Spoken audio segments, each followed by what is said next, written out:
மஹமத் மியூசு அரசாங்கத்திற்கான பாராளுமன்ற ஒப்புதலின் மீதான முக்கியமான வாக்கெடுப்பு முன்னதாக வாக்குவாதத்தில் ஆட்கள் உடல் ரீதியான மோதலில் ஈடுபடும்போது மாலத்தீவு பாராளுமன்றத்தில் குழப்பமான காட்சிகள் வெளிப்படுகின்றன.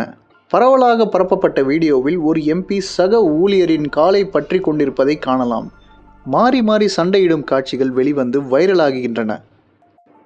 இந்தியாவுடனான சமீபத்திய மோதலுக்கு பிறகு மாலத்தீவில் இத்தகைய குழப்பங்கள்